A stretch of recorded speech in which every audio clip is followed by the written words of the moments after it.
श्रोताओं 12:50 हुए हैं। ये समय है कार्यक्रम रीवा डायरी का, जिसमें आप सुनेंगे बीते दिन यानी कि 5 जून 2020 की प्रमुख स्थानीय सूचनाएं एवं जानकारियां, जो कि संभागीय जनसंपर्क कार्यालय रीवा मध्य प्रदेश द्वारा प्रदत्त है। कोरोना संकट का हमारे आर्थिक, सामाजिक और पारिवारिक व्यवहारों में व्यापक असर होगा। कमिश्नर डॉक्टर भार्गव ने जूम वीडियो कॉन्फ्रेंसिंग से कोरोना के बाद जीवन विषय पर व्यक्त किए सारगर्भित विचार। पंडित शंभुनाथ शुक्ल विश्वविद्यालय शहडोल के तीसरे स्थापना दिवस एवं विश्व पर्यावरण दिवस के अवसर पर जूम वीडियो कॉन्फ्रेंसिंग के माध्यम से राष्ट्रीय कार्यशाला आयोजित की गई।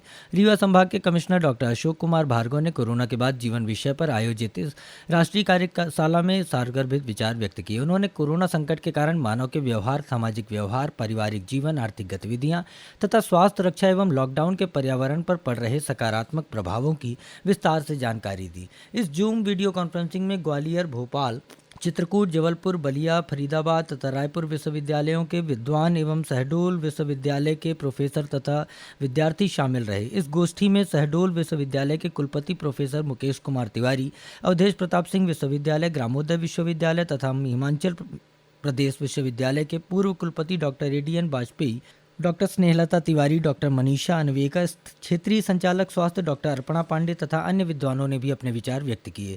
जूम वीडियो कॉन्फ्रेंसिंग के माध्यम से अपने विचार व्यक्त करते हुए कमिश्नर डॉक्टर भार्गव ने कहा कि कोरोना संक्रमण के पहले भी जीवन तथा इसके बाद भी मानव जीवन रहेगा, लेकिन कोरोना संक्रमण के कारण हमारे आर्थिक, सामाजिक और पारिवारिक जीवन में कई परिवर्तन हुए हैं। कोरोना संकट का असर कई रूपों में सामने आ रहा है। कोरोना संक्रमण से बचाव के लिए 2 महीने से अधिक समय तक संपूर्ण लॉकडाउन रहा है। इस दौरान हम अपने अपने घरों में रहे और घर परिवार को पर्याप्त समय देने का अवसर मिला। जंक फूड तथा फास्ट फूड पूरी तरीके से बंद हो गया। लोगों ने घर में तैयार भोजन को रुचि तथा स्वाद के साथ खाने की आदत डाली। कई व्यक्तियों ने भोजन पकाने में भी हाथ आजमाया। लोगों का शाकाहार की तरफ रुझान बढ़ा। धार्मिक पुस्तकें पढ़ने और आध्यात्मिक चिंतन मनन करने का हमें मौका मिला। कमिश्नर डॉक्टर भार्गव ने कहा कि कोरोना संक्रमण के कारण कई व्यक्तियों को अपनी सृजनात्मक प्रतिभा को निखारने में अवसर मिला। चित्रकला, संगीत, साहित्य, नृत्य तथा अन्य कलाओं में लोगों ने अपनी प्रतिभा के जौहर दिखाए। लॉकडाउन के कारण कल कारखाने, वाहन बंद रहे। इसका सकारात्मक असर पर्यावरण पर पड़ा। नदियां प्रदूषण रहित कल निर्मल जल से परिपूरित हो गई। वातावरण धूल और धुएं से मुक्त हो गया। तारों भरा आकाश मनोहारी हो गया। लॉकडाउन ने हमें प्रकृति से जुड़ने का अवसर किया। अब चारों ओर कई पक्षियों के मधुर कलरव सुनाई देते हैं। प्रकृति का हम संतुलित दोहन करें तथा हर हाल में जैव विविधता बनाए रखें। इस पाठ को हमने लॉकडाउन में अच्छी तरीके से सीखा, समझा और जाना है।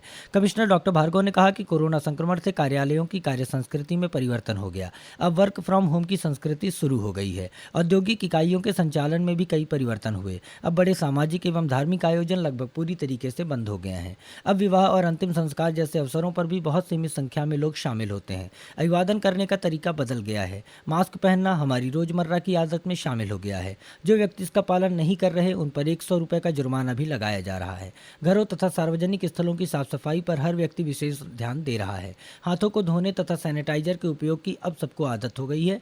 वाहनों तथा उपकरणों को भी नियमित रूप से सैनिटाइज किया जा रहा है। कोरोना संकट के कारण ऑनलाइन पेमेंट तथा अन्य कार्य तेजी से बढ़े हैं। कमिश्नर डॉक्टर भार्गव ने कहा कि मध्य प्रदेश शासन ने शिक्षण व्यवस्था संस्थाएं बंद होने के कारण बच्चों को डिजिलैप ऑनलाइन शिक्षा देने का प्रयोग किया है। बच्चों के घर बैठे शिक्षण कार्य से जोड़ने का ये प्रभावी माध्यम बन रहा है। इससे जुड़कर कक्षा 1 से 12 तक के हजारों बच्चे मोबाइल एवं टेलीविजन के माध्यम से नियमित रूप से पढ़ाई कर रहे हैं। यह प्रयोग बहुत सफल रहा है। उच्च शिक्षा विभाग में भी महामहिम राज्यपाल जी के मार्गनिर्देशन में विद्यार्थियों को ऑनलाइन शिक्षा की सुविधा दी गई है। इससे विद्यार्थियों को ज्ञान के क्षितिज के विस्तार तथा निर्णय लेने की क्षमता के विकास का अवसर मिला है। इसका लाभ हजारों विद्यार्थी उठा रहे हैं। भारतीय संस्कृति में पर्यावरण संरक्षण की चिरंतन परंपरा रही है। कमिश्नर विश्व पर्यावरण दिवस के अवसर पर रीवा संभाग के कमिश्नर डॉक्टर अशोक कुमार भार्गव ने कार्यालय परिसर में पौधारोपण किया। इस अवसर पर उन्होंने कहा कि भारतीय संस्कृति में पर्यावरण संरक्षण की चिरंतन परंपरा रही है। इसने हम सबके मन में प्रकृति तथा पर्यावरण संरक्षण के प्रति गहरी आस्था एवं विश्वास का संचार किया। इतना ही नहीं, इस परंपरा ने प्रकृति के विभिन्न उपादानों में देवी देवताओं और ईश्वर के निवास का भाव व्यक्त किया है। प्रकृति हमारी जरूरतें पूरी करती है, लेकिन हमारे लालच को पूरा नहीं कर सकती। हमारे लालच का कटोरा भरता नहीं है। यदि हमने प्रकृति की रक्षा की तो प्रकृति भी हम सब की रक्षा करती है। हर व्यक्ति पर्यावरण संरक्षण का संकल्प लेकर हर वर्ष कम से कम 5 पौधों का रोपण अवश्य करे।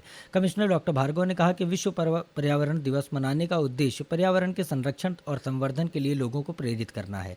साथ ही राजनैतिक तथा सामाजिक स्तर पर पर्यावरण संरक्षण की चेतना जागृत करना है, जिससे पर्यावरण संरक्षण के प्रति स्थायी महत्व के अभियानों को शुरू किया जा सके। ग्लोबल वार्मिंग, पर्यावरण प्रदूषण, ध्वनि तथा जल प्रदूषण मानव निर्मित है। रीवा ने कोरोना मुक्त बनने की तरफ बढ़ाया एक और कदम। 3 रोगी हुए स्वस्थ। कलेक्टर तथा पुलिस अधीक्षक ने 3 कोरोना विजेताओं का किया स्वागत। रीवा जिले ने कोरोना संक्रमण से पूरी तरीके से मुक्त होने की तरफ आज एक और कदम बढ़ाया। शासकीय आयुर्वेदिक अस्पताल के कोविड सेंटर में भर्ती 3 कोरोना संक्रमित रोगी पूरी तरीके से स्वस्थ होकर स्वास्थ्य विभाग द्वारा उपलब्ध कराई गई एम्बुलेंस से घर रवाना हुए। कलेक्टर बसंत कुर्रे तथा पुलिस अधीक्षक आबिद खान ने इन तीनों कोरोना विजेता स्वस्थ रोगियों का पुष्प वर्षा एवं करतल ध्वनि से स्वागत किया। अब रीवा जिले में केवल 4 कोरोना संक्रमित व्यक्ति उपचार करा रहे हैं। इनके भी निर्धारित समयावधि पूरी होने पर स्वस्थ होने की पूरी उम्मीद है। इस अवसर पर कलेक्टर श्री कुर्रे ने कोरोना विजेताओं को शुभकामनाएं देते हुए कहा कि कोरोना से मुक्त होने के बाद भी इससे बचाव की पूरी सावधानी रखें। घर से बाहर निकलते समय मास्क का अनिवार्य रूप से उपयोग करें। सार्वजनिक स्थलों में फिजिकल दूरी एवं कोरोना से बचाव के निर्देशों का पालन करें। आप लोगों को जो दवाएं तथा टॉनिक दिया गया है उसका निर्देशों के अनुसार नियमित रूप से सेवन करें। त्रिकूट काढ़ा का नियमित सेवन करें। साथ ही नियमित योगाभ्यास करें। इससे शरीर की रोग प्रतिरोधक क्षमता में वृद्धि होगी। कोरोना से भयभीत ना हो। सावधानी रखकर इससे पूरी तरीके से बचाव संभव है। इस अवसर पर जानकारी देते हुए कलेक्टर ने बताया कि रीवा जिले में कुल 35 कोरोना संक्रमित व्यक्ति थे। इनमें अब केवल 4 व्यक्ति उपचार करा रहे हैं। शेष सभी पूरी तरीके से स्वस्थ होकर अपने घर जा चुके हैं। जिन क्षेत्रों में समय सीमा पूरी हो रही है उसे कंटेनमेंट एरिया से मुक्त एरिया घोषित किया जा रहा है। स्वास्थ्य विभाग तथा आयुर्वेद विभाग के डॉक्टरों, नर्सों एवं अन्य चिकित्सा कर्मियों ने कोरोना से लड़ी जा रही लड़ाई में विजेता बनाने के लिए सबसे महत्वपूर्ण रोल निभाया है। कोरोना से मुक्त हुए रोगियों ने अपने अनुभव बताते हुए कहा कि अस्पताल में उपचार तथा भोजन की बेहतर सुविधाएं दी गई। नियमित देखभाल तथा त्रिकूट काढ़ा के सेवन से कोरोना से बहुत जल्द आराम मिल गया। सभी स्वस्थ हुए रोगियों ने डॉक्टरों एवं उपचार में तैनात कर्मचारियों के प्रति आभार व्यक्त किया। इस अवसर पर आयुर्वेद कॉलेज के डीन डॉक्टर दीपक कुलश्रेष्ठ, मुख्य चिकित्सा एवं स्वास्थ्य अधिकारी doctor RS Pandey, doctor Sunil Agnihotri तथा आयुर्वेद हॉस्पिटल के चिकित्सक उपलब्ध रहे।